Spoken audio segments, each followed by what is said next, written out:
All right, welcome back to the new SEC podcast. I'm Hunter Ziesman, and we are going to be doing Week 2 All SEC Team of the Week, where we build a roster of the best players in the SEC this week. Now, we're taking into consideration not only just the stats, but who they played, the big important moments in the game, like the impact that they made.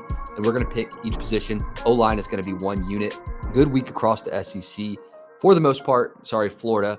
But let's get right into it with the quarterback position, most important on our team of the week. And it's coming to the quarterback who played in the biggest game of the week with John Mateer. 3 touchdowns, really more like 2. Burke's one was kind of more of a rushing, but it counts for him. 270 in the air, 74 on the ground. Commandeered the big game of the week against Michigan. Coming off of Oklahoma's win last week, he looked like the guy. Everyone knew what he could do, but you wanted to see him in big action, and here you have it. So as Oklahoma opens up a SEC schedule, you have this under your belt. He's jumping the Heisman rankings in odds right now, and for good reason, because of what he can do, not only in the air, but on the ground. If you were an Oklahoma fan last year, you'd love to see this improvement offensively from what it looked like with all the injuries that happened last year. Now, we do have 2 honorable mentions at the quarterback position. First is Ty Simpson in the win over UL Monroe. 17 for 17 in that big win that Alabama needed to get right back on the track. It is UL Monroe, which is why he's not in the team of the week quarterback spot, but completely perfect, 100% completion percentage. He looked good in this game. If he can bring that game for the rest of the season, who knows what could happen with Alabama and this offense. Next honorable mention for quarterback is Marcel Reed, 3 in the air, 1 on the ground. Hopefully he's okay for Notre Dame next week. He did leave the game with an injury. After the game, Elko said he's fine to go, kept it pretty short. Now, wide receiver position. First on this list, we got Brennan Thompson, Mississippi State, 6 receptions for 133 yards, 2 touchdowns. Most importantly, though, aside from the stat line, was the touchdown that he had with 30 seconds left to give Mississippi State the lead over Arizona State. Huge for this team, not missing a beat offensively. Great for him. Now, Mississippi State transfer, we have Kevin Coleman now at Missouri in our slot position. 10 receptions on 12 targets, 126 yards. Most importantly, impact on the game was that touchdown he had on 4th down, the short one. I think it was about 3 yards out from the end zone. Good for him and being able to make an impact at Missouri.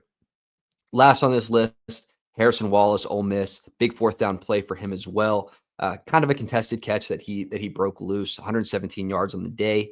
We do have some honorable mentions at the wide receiver position. We have Deion Burks for Oklahoma, important in that game. Chris Brazzell on Tennessee. We have Parker Livingston at Texas. We saw what he did. It was a great option for Arch in that game. Those are 3 guys. You could put these 3 in the top 3 positions and feel comfortable about it. Good wide receiver play in the SEC, not only this week, but last week as well.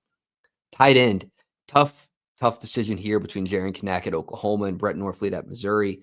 Huge play from Knack, one-handed catch that was early on in that game, but ultimately went with Brett Norfleet at Mizzou. 2 touchdowns, 76 yards. This was a back-and-forth game early on. It looked like Kansas had it.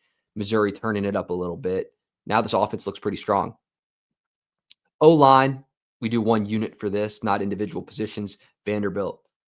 Interesting one here that some people might not expect, but 0 sacks given up on the game, 2 pressures in its entirety given up against a team, Virginia Tech, who in week 1, 4 sacks, 8 pressures against South Carolina. And now we've seen South Carolina's offensive line struggle even this week at protecting Lenora Sellers. But for Vanderbilt to step up and perform to this level, be able to get 44 points, which came from 262 on the ground, 228 in the air. The O-line held up. And they will play South Carolina next week, so we'll see what they do against the pass rush that South Carolina has.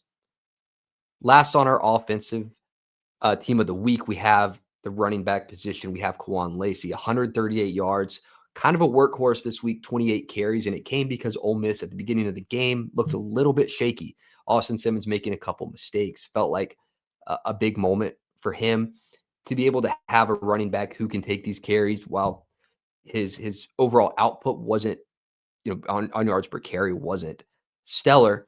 He had a touchdown in this game, was able to provide a safety outlet for this Ole Miss team. Now, we do want to give a nod to both the backs at Missouri as well. They performed really well in that game. They could take this spot as like a duo tandem, but ultimately went with Kwan Lacey And there you have it. That's our offensive team of the week. A quick run through. Let us know what you guys think. If there was someone else that we missed, I know someone might argue with the quarterback position, might argue about the wide receiver position. So let us know what you think as we move on to the defense. Now, defense, we do have a couple guys on this list that did end up losing their game, but still performed above and beyond. We had one last week as well that lost and still made the list. But we want to start it off at the D line. Xavier Harris, first guy on our list to get a sticker on the helmet. We're doing that for anyone who gets multiple weeks on our team of the week list. We had him on there last week. Great in this game. 1 sack, 5 solo tackles, 2 assisted tackles. Great run stopper, able to move the line for Ole Miss defensively. On the other side of that game, we have David Gusta at Kentucky. It was a loss, but he provided 4 pressures. Really was a big part of what rattled Austin Simmons early. It didn't ultimately win them the game, but he directly caused the interception at the end of the first quarter, getting a hit on Austin Simmons and forcing the bad decision or errant throw that led to one of the 2 interceptions in that game. Now, expanding on the D line, we have Brian Thomas Jr. at South Carolina. 4 pressures on the quarterback in this game. It was a defense-dominated game, especially early on.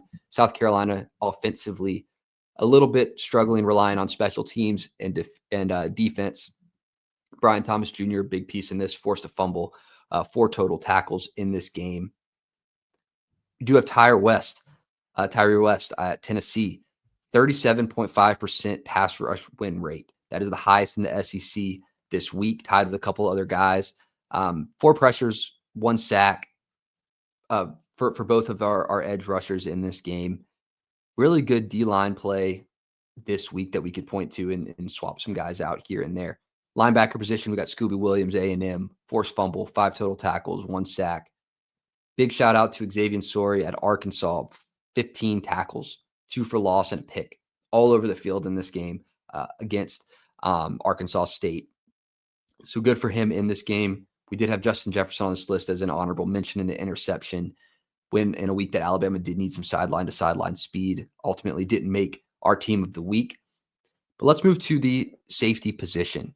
We got Ty Bryant at Kentucky, another Kentucky player making our defensive team of the week, mostly for what they were able to do primarily in the first half, but throughout the entire game. Ty Bryant, 2 interceptions, 11 total tackles. Huge at keeping Kentucky in this game. Other safety here, we got Hunter Washington at Mississippi State. Wasn't necessarily his best game throughout, but a huge impact play that he had was an interception to end the game. So we got 2 Mississippi State players that had game-ending impact. First on the receiving side, now at the safety side, Hunter Washington picking off Sam Levitt to end this game. They had 30 seconds left, 2 timeouts. Now it would have been a stretch to get down the field and score. They needed a touchdown, but to get a pick here in the game, put a bow on Mississippi State's first ranked win since 2022 when they beat Ole Miss. Huge for this defensive room that we've seen drastically improve from last year at Mississippi State. Now, another Mississippi State guy is getting a sticker from us. It's Kelly Jones, 6 targets, only 1 catch given up, 4 tackles. He had the most snaps played of any defensive back this week, tied with a couple Ole Miss players. But he's getting a sticker this week. Also joining him in the cornerback room, we have Cortland Gilroy at Oklahoma, 59 snaps, 5 targets, 0 catches. This Oklahoma defense was huge in confusing Bryce Underwood, showing different looks that had him, some errant throws, overthrowing guys, not reading the routes correctly. Big piece of this was the DBs as well at Oklahoma. Finally, we have Des Ricks at A&M wrapping up the cornerback room. And that wraps up our defense, going through it real quickly here. Let us know what you guys think. We do have our special teams. No surprise on who we're calling for our special teams player of the week, and that's Vakari Swain. 2 punt return touchdowns against South Carolina State. Now, in a game like this where they needed some points and it wasn't coming offensively, put the team on his back just like he did last week. South Carolina against Virginia Tech was looking a little tight. Punt return in that game. Now he has 3 punt returns in 2 weeks for touchdowns.